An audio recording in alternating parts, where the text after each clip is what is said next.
Төмен өлкәсе Вагай районында да гадәттән тыш хәл дәвам итә. Исегезгә төшерәбез, биредәге торак пунктлар шул исәптән 4 татар авылы су астында калган иде. Табигый бәла-казадан аеруча 9 дип аталган авыл зыян күрә. Андагы 155 йорт яртылаш су эчендә, 341 кеше эвакуацияләнгән.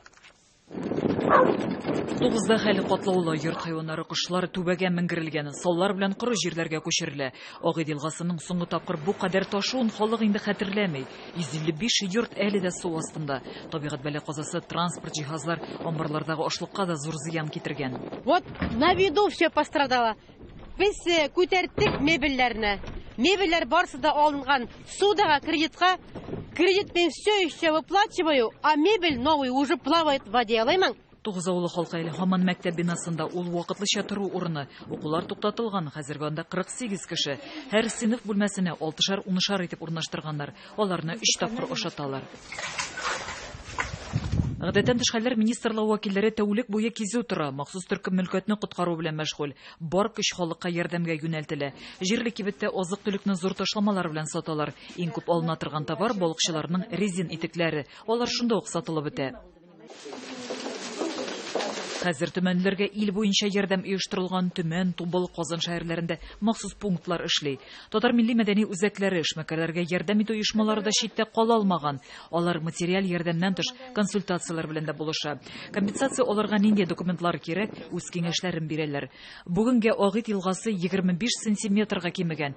Вагай һәм Иртыш киресенчә күтәрелүләрен дәвам итә. Кайбер торак пунктларга юл бөтенләй юк, су астында калган. Организовано на сегодняшний день в районе. Районда 11 көймә кеше оештырылды. Аларда көндезләрен ике якка да халыкны һәм хайваннарны ташыйбыз.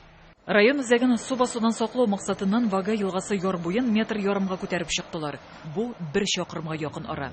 Гөлназ Гыниятова, София Хайруллина, Рамил Нигъматуллин, Яңа Гасыр каналы. Темабызны дәвам итеп шунысын да әйтергә кирәк. Төмән өлкәсендә су басудан зыян күргән милләттәшләребезгә Казанда да гуманитар ярдәм җыя башладылар. 4 гыйбадәтханәдә Кабан арты, Ярдәм, Мәрҗәни, Иман Нуры мәчетләрендә махсус пунктлар ачык. Халык азык-төлектән башлап җылы кием, балалар уенчыкларына кадәр китерә. Акчалата да булышырга мөмкин. Бу хакта тулырак Айзат Шаймарданов. Кабан арты мәчетенә ярдәмне иртәдән үк китерә башладылар. Мәхәллә агзаларының кулларында тиз бозылмый торган азык-төлек. Бу он, ярмалар, үсемлек мае.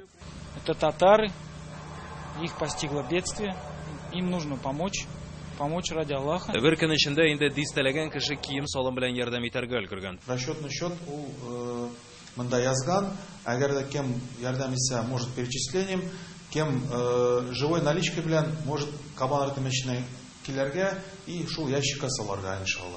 Кабан арты мәчетеннән тыш хәзерге вакытта Төмән өлкәсендәге су басудан зыян күргән милләттәшләребезгә ярдәм җыю пунктлары Ярдәм, Мәрҗәни, Иман Нуры мәчетләрендә ачык.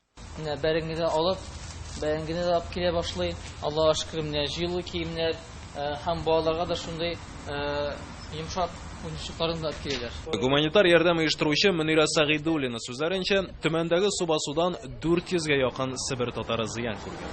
Азык-төлек тә кирәк, аларга кием салымнарда, балалар киемнәр, аеруча балалар киемнәре кирәк булачак. Чөнки менә мин белүемчә, миңа хәбәр итүенчә, авылда әле суда инфекция да бар. Шуңа күрә аларның бөтен әйберләре йорттагы бу яндырылырга тиешле. Себер татарларына әлеге ярдәм җыю 4 мәчеттә 28 майга кадәр дәвам итәчәк. Аннан аларның һәрберсен туплап, июнь башында Төмәнгә озатарга уйлыйлар. Айзат Шаймарданов, Александр Мальцев, Яңа Гасыр каналы.